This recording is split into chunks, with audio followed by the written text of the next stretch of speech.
Okay, today we're going to dive into one of the biggest, maybe the biggest, fights in human history, the battle against smallpox. It's hard to overstate just how feared this disease was. Ugh. For thousands of years, it was this constant terror. We're talking about a virus with a mortality rate before the modern era of almost 30%. Yeah, think about that. A 1 in 3 chance you wouldn't survive if you caught it. And the symptoms were just horrendous. A high fever, terrible pain, and then these painful blisters that would cover your entire body. And if you did survive, you were often left with these deep, permanent scars.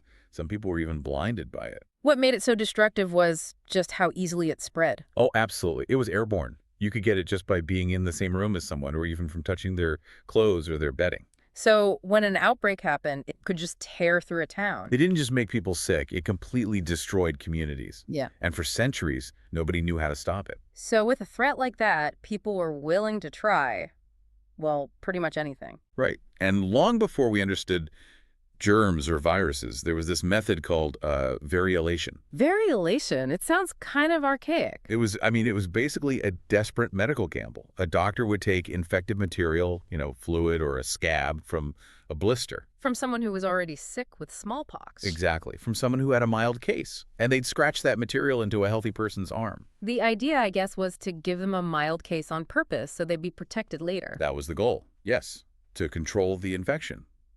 And it did lower the risk. Natural smallpox killed almost 1 in 3, but variolation, maybe it killed 1 or 2 in 100. So much better odds, but still incredibly risky. It was a huge risk. It could still kill the patient, and worse, the person was contagious, so they could accidentally start a brand new, full-blown outbreak. So it was a stopgap measure, not a real solution. Not a real solution, no. The real solution had to provide that immunity without giving someone the deadly disease. And that breakthrough comes from a pretty unexpected place. It does. It comes in the late 1700s, not from a big city laboratory, but from a country doctor in England named Edward Jenner. And Jenner's breakthrough wasn't from some complex experiment initially. It was just from watching. Just from careful observation. He paid attention to the health of the people in his rural community, and he started to notice a pattern. And what was that? The local milkmaids. The women who milked the cows every day.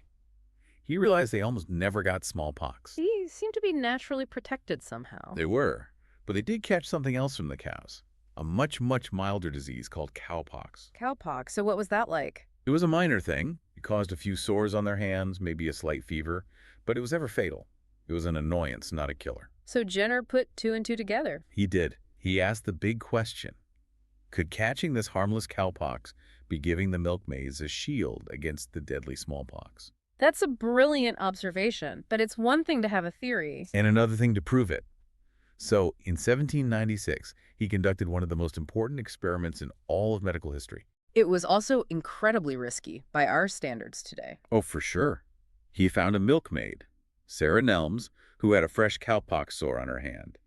He took fluid from that sore. And his test subject was a young boy, James Phipps, who was only 8 years old. Yes. Jenner scratched the cowpox fluid into James's arm. The boy got a little sick, right? A mild fever, some sores, but he recovered really quickly. He did. He basically had a textbook case of cowpox. But that was only part 1 of the experiment. This is the moment of truth. This is it. A few months later, after James had fully recovered, Jenner deliberately exposed him to the real smallpox virus. He tried to infect him with the killer disease. And what happened? Nothing. Nothing at all. Absolutely nothing. The boy didn't get sick. He was completely immune. It had worked. Wow. So cowpox had somehow prepared his body. It trained his immune system. That's the perfect way to put it. It trained it. When the weaker cowpox germ entered his body, his immune system saw it as an invader and learned how to fight it. It created defenses, like antibodies. Exactly. Think of it like a lock and key. The body learned the shape of the invader and built a specific key to defeat it. And the crucial part is that cowpox and smallpox are so similar. They're like viral cousins. They look almost identical to the body's defenses. So when the real deadly smallpox virus showed up, the body just said, hey, wait a minute. I've seen this shape before. I already have the key for this. And it launched its defenses immediately, destroying the virus before it could even get started. That preparation is what we call building immunity. And that's where the name comes from, right? It is. The Latin word for cow is vacca. So Jenner called his new safe method vaccine inoculation. To make it clear that this is different from the old, dangerous variolation. Right. This was something new, something safe. But even with this amazing proof, not everyone was convinced. No, not at all. A lot of doctors were skeptical. They thought the idea of putting an animal disease into a human body was, well, it was unnatural and strange to them. But Jenner was so convinced, he didn't try to patent it or get rich. He published his findings for everyone to see. And that was a monumental decision. He shared the knowledge freely, and because of that, it spread like wildfire. People like Thomas Jefferson in America saw its potential immediately. And Napoleon Bonaparte in France. He was always losing soldiers to disease, so he ordered his entire army to be vaccinated.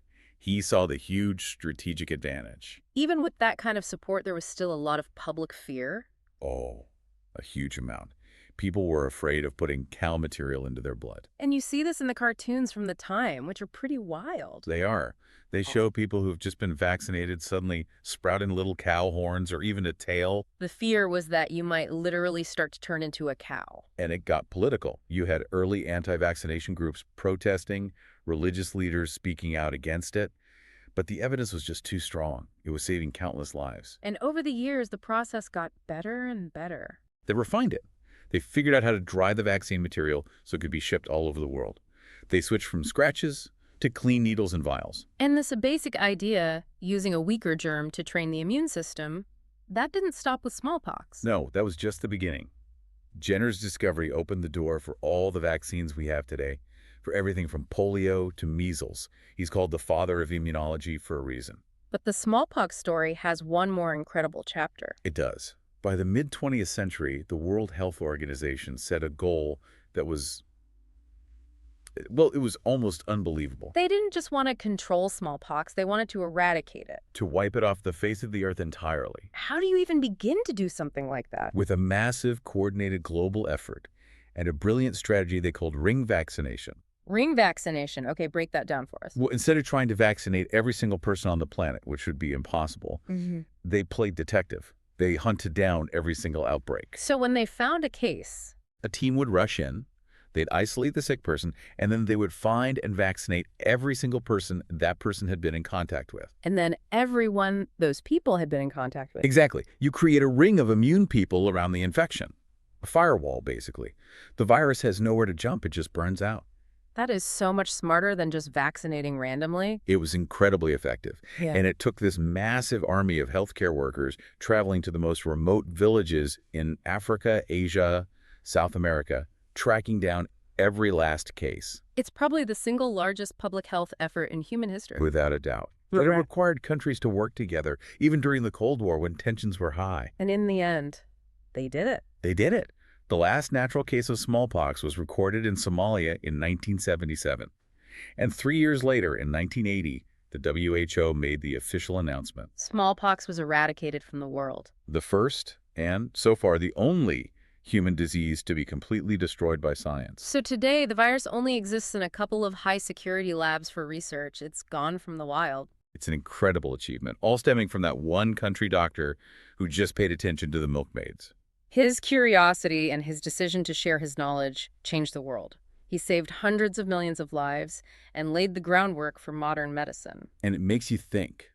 We completely destroyed an ancient disease through global cooperation.